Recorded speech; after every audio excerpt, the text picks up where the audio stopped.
ভাই সাবধানে, কি করেন? দূরে থেকে কাজ করেন, একদম কাছে যাইয়েন না। কিন্তু পালাতে পারবে না। খবরদার ভাই, খবরদার, বিষ ছুঁড়ে মারবে কিন্তু, সাবধানে সাবধানে ভাই, বিষ ছুঁড়ে মারবে কিন্তু ভাই, সাবধান।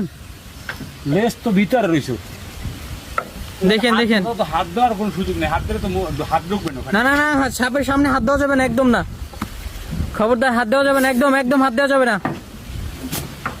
হুক, ওই যে ওর ওই যে ভিতরে, সাবধানে, হুক দিয়ে বের করার চেষ্টা করেন, হুক হুক ব্যবহার করার চেষ্টা করেন। দর্শক দেখেন, সাপ মারাত্মক ডেঞ্জারাস, রাগী কিন্তু দেখেন, ও কিন্তু মাথা বের করে বারবার অ্যাটাক করার চেষ্টা করতেছে। সাবধানে ভাই, সাবধানে, কি করেন? হাত দিয়ে না, হাত দিয়ে না, খবরদার। না সমস্যা নেই, পারছি পারছি। প্রচুর শক্তি দেখেন দর্শক, ওর মাথা কিন্তু ধরে ফেলছে, কিন্তু টাইনে বার করার সিস্টেম নেই, একদম দেখেন, প্রচুর শক্তি।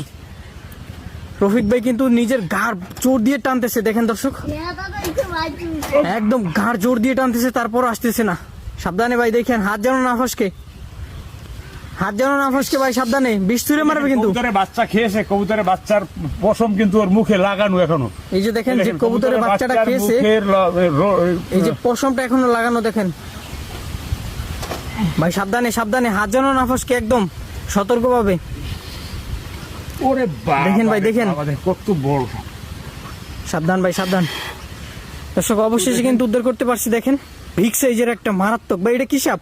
এটা গোখরা সাপ। তো এই সাপগুলো কিন্তু বিশেষ করে কবুতরের বাচ্চা, অনেক সময় মুরগির বাচ্চা, মুরগির ডিম, কবুতরের ডিম, এগুলো কিন্তু ওরা খেয়ে থাকে। এই বর্ষা মৌসুমে কিন্তু প্রচুর পরিমাণ ওরা খাবার ওদের দরকার, তো ওরা খাবার খায়।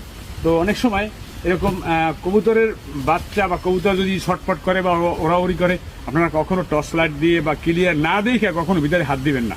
তো দর্শক, যেখান থেকে এই ভিডিও দেখছেন, তো সবাইকে সতর্ক করার জন্য ভিডিওটি সর্বোচ্চ শেয়ার করে দেবেন, যাতে কোনো ধরনের একটা দুর্ঘটনা কেউ না হয়। কারণ একটি দুর্ঘটনা সারা জীবনের কান্না।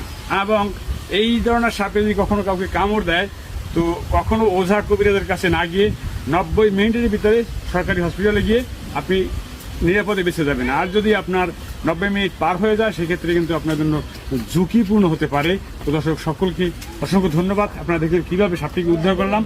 তো এরকম সাপের সমস্যা হলে আমাদের চ্যানেলে দেওয়া নাম্বারে যোগাযোগ করবেন এবং প্রতিনিয়ত সাপ উদ্ধার করার দৃশ্য সরাসরি দেখতে চোখ রাখুন আমাদের চ্যানেলে। Thank you.